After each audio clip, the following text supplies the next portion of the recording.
बच्चों, आज हम ट्रिग्नोमेट्री के स्टार्ट करने जा रहे हैं क्लास 10 से। आज हम कुछ फार्मूले देखेंगे ट्रिग्नोमेट्री से रिलेटेड। चलिए शुरू करते हैं। देखिए, मान लीजिए कि एंगल ए जो अपना है वो थीटा है।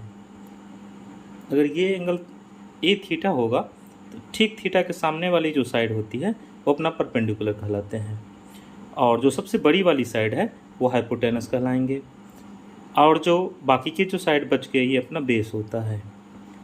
ठीक है। अगर एंगल सी थीटा होता तो उसके ठीक सामने वाले यानी कि ए बी आपका परपेंडिकुलर होता। क्लियर है बात? परपेंडिकुलर, हाइपोटेनस और बेस में रिलेशन होता है, आपने पाइथागोरस से पढ़ा होगा। परपेंडिकुलर का होल स्क्वायर और बेस के होल स्क्वायर जो होते हैं वो हाइपोटेनस के होल स्क्वायर के बराबर आते हैं। ठीक है। यहाँ से अगर आपको हाइपोटेनस पूछा जाए तो आप ये वाले फार्मूला यूज़ करोगे, P square plus B square.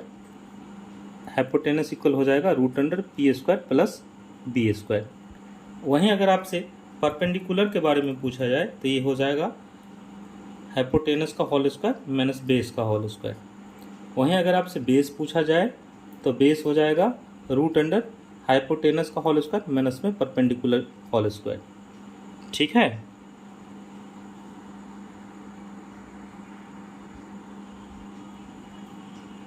अब कुछ ट्रिग्नोमेट्री के फंक्शन हैं, उनके बारे में आपको समझना है। साइन थीटा जो होता है वो आपको परपेंडिकुलर बाय हाइपोटेनस के बराबर होते हैं। Cos theta base by hypotenuse होता है, और tan theta perpendicular by base के बराबर होता है। तीन इनके अपोजिट होते हैं। साइन के अपोजिट कॉसेक है तो ये h बाय पी हो जाएंगे। वहीं कॉस के अपोजिट सेक है, इसकी वैल्यू h बाई बी हो जाएगी, और टेन का हो जाएगा कॉट, ये हो जाता है b बाई पी के इक्वल। ठीक है बच्चों, आगे बढ़ा जाए। ठीक है बच्चों, आगे देखिए, ये जो हमने हेक्सागोनल बनाया है ये हेक्सागोनल बड़े ही काम का चीज़ है। यहाँ इस हेक्सागोनल में हमने जिसके क्रॉस में जिसको लिखा है उसका मल्टीपल हमें 1 देता है। जैसे कि यहाँ पे हम बात करें tan theta into cot theta, ये आपको 1 मिलेगा। यहाँ से हम कह सकते हैं कि टेन थीटा जो है अपना 1 बाई कॉट के बराबर हो जाएंगे। उसी तरह से कॉट थीटा की वैल्यू 1 बाई 10 हो जाएगी। फिर साइन थीटा इंटू में कॉसेक थीटा, ये हमारा 1 हो जाएगा। तो यहाँ से हम कह सकते हैं कि साइन थीटा जो होगा 1 बाई कॉसेक के बराबर होंगे, और कॉसेक थीटा जो होगा वो हमारे 1 बाई साइन के बराबर होंगे। सिमिलरली कॉस थीटा इंटू में सेक थीटा, ये भी हमें 1 देगा। यहाँ से कह सकते हैं कि कॉस थीटा जो होगा हमारा 1 बाई सेक होंगे, और सेक थीटा जो होगा वो 1 बाई साइन के 1 बाई सेक के सेक थीटा जो होगा 1 बाई कॉस के बराबर होंगे। ठीक है बच्चों, आगे की फिर हम प्रॉपर्टी की बात करें। इसी फार्मूले से आप और भी फार्मूले निकाल सकते हैं। जैसे कि मैं आपको कहूँ, अगर आपको ये टेन थीटा की वैल्यू बतानी है तो आपको क्लॉकवाइज चलना है। क्लॉकवाइज अगर आप जाओगे तो देखो टेन थीटा इक्वल क्या आ जाएगा, यहाँ sine by cos, sine theta by cos theta. Similarly अगर आपको साइन की वैल्यू पूछा जाए तो साइन थीटा इक्वल हो जाएगा cos theta by cot theta. फिर उसी तरह से आपको पूछा जाए कॉस थीटा की वैल्यू तो ये हो जाएगा cot theta by cosec theta. फिर उसी तरह से आपसे पूछा जाए कॉट थीटा की वैल्यू तो ये हो जाएगा cosec theta by sec theta. फिर आपसे पूछा जाए कॉसेक थीटा की वैल्यू तो ये हो जाएगा sec theta by tan theta. फिर उसी तरह से अगर आपसे पूछा जाए सेक थीटा की वैल्यू तो ये हो जाएगा tan theta by sine theta. ठीक है। फिर आपको वही बात टेन की वैल्यू पूछाएगा तो साइन बाई कॉस। सिमिलरली अगर हम एंटी क्लॉकवाइज आ जाएं, जैसे कि कॉट थीटा एंटी क्लॉक इधर से आए हैं आप तो ये होगा कॉस बाई साइन। फिर अगर आपसे कॉस का वैल्यू पूछा जाए तो ये हो जाएगा आपको साइन बाई टेन। फिर आपसे पूछा जाए साइन थीटा का वैल्यू तो ये हो जाएगा tan theta by sec theta. Similarly आपसे टेन की वैल्यू पूछा जाए तो ये हो जाएगा sec theta by cosec theta. फिर सेक थीटा की वैल्यू पूछा जाए तो ये हो जाएगा cosec theta by cot theta. फिर कॉसेक थीटा की वैल्यू पूछा जाए तो ये हो जाएगा cot theta by cos theta. ठीक है बच्चों, फिर देखते हैं हम लोग आगे के फार्मूला, आप लोग इसे नोट कर लें। देखो बच्चों, अब हम लोग जो है एंगल की वैल्यू निकालना सीखेंगे। आपको क्लास 10th में 0 से लेकर 90 डिग्री तक की वैल्यू देखने को मिलता है। तो चलिए हम लोग एक करके सारे की वैल्यू निकालने की कोशिश करते हैं। तो सबसे पहले आपको क्या करना है, ये एक टेबल अपने बना लेना है आपको, और इसमें आपको 0 से स्टार्ट करना है। 0 1 2 3 4। फिर ये जो भी नंबर है इसको आपको 4 से डिवाइड कर देना है। सभी में 4 से डिवाइड हम कर देंगे। डिवाइड करने के बाद जो नंबर कटने वाले हैं, जैसे कि ये कटने वाले हैं 1/2 हो जाएंगे और ये 1 आ जाएगा। बाकी जो भी बचे हैं सबको आपको रूट निकाल लेना है, ये सबकी रूट निकाल लेनी है आपको। तो आप देख सकते हैं ये तो 0 हो जाएंगे, यहाँ 1/2 आ जाएगा, ये 1/√2 और ये रूट में 3/2 और ये आपका 1। ये जो वैल्यू आई है ये साइन की वैल्यू आई है। ठीक है, कॉस की वैल्यू लिखने में आपको ज़्यादा मेहनत नहीं करना पड़ेगा, बस इसी के अपोजिट लिख देने हैं। इसके अपोजिट 1 रूट में 3/2 1/√2 1/2 0। ठीक है, टेन की वैल्यू क्या होती है भाई, साइन बाई कॉस 10 होता है, जो हमने पीछे भी देखा है। ठीक है, अब एक चीज़ और समझिए, अगर हम 0 को 1 से डिवाइड करेंगे तो 0 मिलेगा, वहीं 1 को 0 से डिवाइड करेंगे तो मुझे इन्फिनाइट मिलेंगे। ठीक है, तो यहाँ देखो 0 को 1 से आप डिवाइड करो तो 0 मिलेगा, 2 कैंसिल, रूट में 3 1/√3 मिलेगा यहाँ पे। फिर यहाँ पे √2 कैंसिल हो जाएंगे तो ये 1 मिलेगा, यहाँ 2 कैंसिल हो जाएंगे, √3 मिलेंगे, ये 1/0। अभी जस्ट पता है ये आपको इन्फिनाइट देंगे। फिर कॉट की वैल्यू ठीक इसका अपोजिट लिखना है आपको, इन्फिनाइट √3 1 1/√3 और 0। ठीक है, सेक जो होता है वो कॉस के अपोजिट होते हैं, जैसे हमने पीछे देखा था। तो यहाँ आपको क्या करना है भाई, कॉस के अपोजिट लिखना है। तो 1/1 क्या हो जाएंगे, 1/cos, यानी 1 को 1 से डिवाइड करना है तो 1 हो जाएगा। ये फिर √2 पर चले जाएंगे, √3 यहाँ पर √2/1 यानी कि √2, यहाँ 2/1 यानी कि 2। फिर यहाँ पे देखिए हम क्या सिखाए हैं इस वाले लाइन को समझने की कोशिश करिए। हमने क्या बताया आपको कि जो सेक होता है वो कॉसेक के अपोजिट होते हैं। ठीक है, तो कॉसेक 90 जो हमारे पास आया है वो 0 है।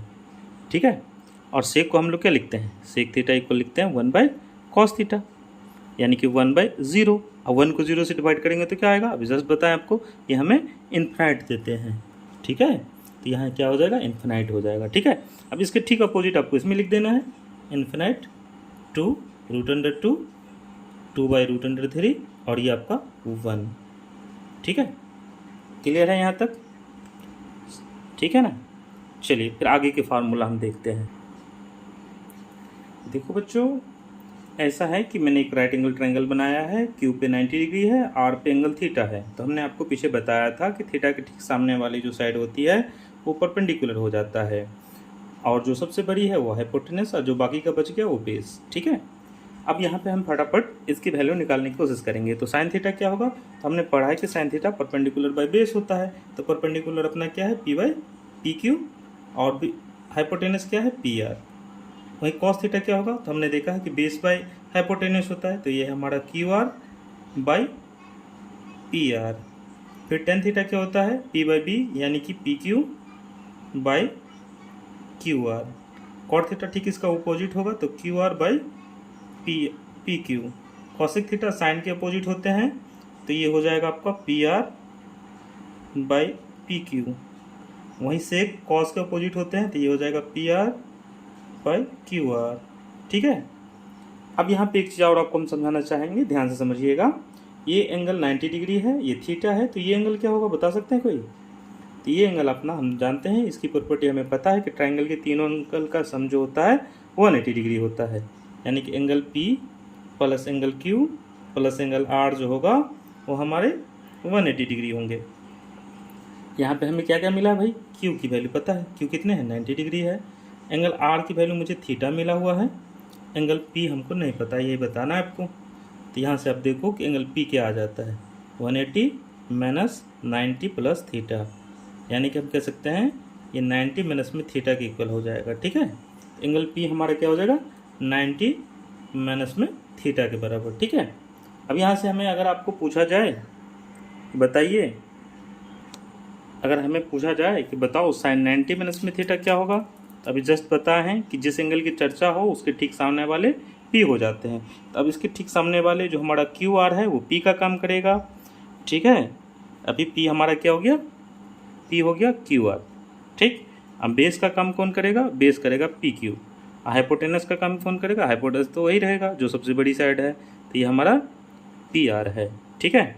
चलिए अब यहाँ पे हम लोग इसको पुट करते हैं। देखिए, तो साइन थीटा हमने क्या देखा था? P by Q, P by R. तो P की वैल्यू हमारे पास क्या है? QR।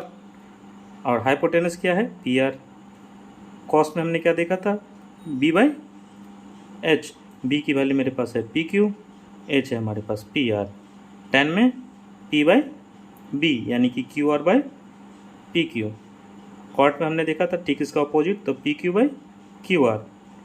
सेक में हमने देखा था कॉस का अपोजिट यानी कि PR बाई PQ। और कॉसेक में हमने देखा साइन का अपोजिट यानी कि PR बाई QR। ठीक है। अब यहाँ पर देखिए आप कौन किसके बराबर है। यहाँ देखो आप, साइन थीटा जो है PQ बाई PR है, उसी तरह से यहाँ कॉस 90 माइनस में थीटा की वैल्यू PQ बाई PR आया है, मतलब ये दोनों इक्वल हैं। तो जो इक्वल हैं उसको हम एक साथ लिख लेंगे। तो यहाँ हमने देखा कि साइन थीटा जो हमारा है वो कॉस 90 माइनस में थीटा के इक्वल है। सिमिलरली कॉस थीटा जो है आप देखें ये साइन 90 माइनस में थीटा के इक्वल है। फिर उसी तरह से आप देखो कि टैन थीटा जो है वो हमारा कॉट 90 माइनस में थीटा के इक्वल है। और सेक जो है हमारा वो कॉसेक 90 माइनस में थीटा के इक्वल है। बाकी फिर उसी तरह से आप बाकी का भी लिख सकते हो। ठीक है। तो बाकी का आप खुद से लिख लेना। यहाँ तक के फार्मूले हैं आपने सीखा होगा, एक बार इसको फिर से देख लीजिए, आगे के फार्मूला हम बात करते हैं। देखिए हमने पीछे देखा है कि परपेंडिकुलर का जो है होल स्क्वायर होता है और बेस के जो होल स्क्वायर होते हैं वो हाइपोटेनस का होल स्क्वायर के बराबर होता है कि नहीं। अब यहाँ पे हम एक चीज़ चेक करने वाले हैं कि साइन का अगर होल स्क्वायर हमसे पूछ दिया जाए प्लस कॉस का होल स्क्वायर पूछ दिया जाए तो ये क्या रिजल्ट मिलेगा, चलिए करके देखते हैं। तो साइन के हमने पीछे फार्मूले देखे हैं कि परपेंडिकुलर बाय हाइपोटेनस होता है, इसका होल स्क्वायर है तो हम भी यहाँ होल स्क्वायर कर लेते हैं। फिर कॉस का हमने देखा है कि बेस बाय हाइपोटेनस का होल स्क्वायर होता है, हमने भी यहाँ पे कर लिया। ठीक है। अब दोनों का एलसीएम देखो, अब देखो यहाँ पे एच स्क्वायर दोनों में आएंगे, दोनों का एलसीएम एच स्क्वायर, ऊपर में P square plus B square. ठीक है। अब पी स्क्वायर बी स्क्वायर क्या होगा, हमने जस्ट ऊपर देखा है एच स्क्वायर होता है, H square by H square, जिसे काटने पे मुझे 1 मिलेगा। तो यहाँ से मुझे ये पता चला कि sine square theta plus cos square theta जो है वो 1 के बराबर है। ठीक है। अब यहाँ से देखो, अगर आपसे सिर्फ साइन थीटा पूछ लिया जाए तो क्या हो जाएगा भाई, तो ये हो जाएगा 1 माइनस में cos square theta root under. ठीक है। अगर आपको पूछ दिया जाए कॉस थीटा क्या होगा तो आप बताओगे रूट अंडर 1 माइनस में साइन स्क्वायर थीटा। ठीक है। अगर साइन स्क्वायर थीटा पूछ दिया जाए तो कहोगे आप 1 माइनस में कॉस स्क्वायर। अगर आपसे पूछ दिया जाए कॉस स्क्वायर क्या होगा तो कहोगे 1 माइनस में साइन स्क्वायर। ठीक है। यहाँ तक समझ में आ रहा होगा या दिक्कत है, समझ में आ रहा होगा। चलिए ठीक है। फिर आगे हम लोग देखने की कोशिश करेंगे। इस वाले फार्मूले पे हम फोकस करें, साइन स्क्वायर थीटा, ये हमने क्या लिखा 1 माइनस में कॉस स्क्वायर थीटा। इसे हम ऐसे लिख सकते हैं क्या, 1 का होल स्क्वायर माइनस में कॉस स्क्वायर थीटा, और साइन स्क्वायर थीटा को साइन थीटा इंटू में साइन थीटा लिख सकते हैं कि नहीं लिख सकते हैं, बताइए। ये क्या आपको नज़र आ रहा है, ये आ रहा है ए स्क्वायर माइनस में बी स्क्वायर। ए प्लस बी ए माइनस बी, ठीक है। तो 1 plus cos theta 1 minus cos theta, ठीक है। यहाँ साइन थीटा इंटू में कॉस साइन थीटा इंटू में साइन थीटा, ठीक है। अब इससे हम क्या करते हैं, एक को इक्वल की साइड ले जाते हैं, ठीक है। तो ये हो जाएगा sine theta by 1 plus cos theta, इधर 1 माइनस में cos theta by sine theta, ठीक है। तो इस तरह से आप खुद से भी बहुत सारे रिजल्ट निकाल सकते हो, ठीक है। ये रिजल्ट हमें आइडेंटिटीज में काम आएगी, ठीक है। उसी तरह से कॉस के लिए भी आप निकाल सकते हो। देखिए कॉस के लिए तो हमने इधर देखा है कॉस स्क्वायर थीटा बराबर क्या होता है, कॉस स्क्वायर थीटा बराबर होता है 1 माइनस में साइन स्क्वायर थीटा। तो यहाँ से देखिए इसे भी हम 2 बार लिख सकते हैं, कॉस थीटा इंटू में कॉस थीटा, और ये फिर 1 का होल स्क्वायर माइनस में साइन स्क्वायर थीटा। तो यहाँ से भी एक बार प्लस में आ जाएगा 1 प्लस में साइन थीटा, एक बार आ जाएंगे 1 माइनस में साइन थीटा, ठीक है। और इधर कॉस थीटा इंटू में कॉस थीटा, ठीक है। अगर कॉस थीटा बाई 1 प्लस में साइन थीटा आ जाए, ये 1 माइनस में sine theta by cos theta के इक्वल आ जाएंगे, ठीक है। आई होप कि आपको ये सब समझ में आ रहा होगा, ठीक है बच्चे। चलिए आगे के फार्मूले हम नेक्स्ट टाइम चर्चा करेंगे, ठीक है।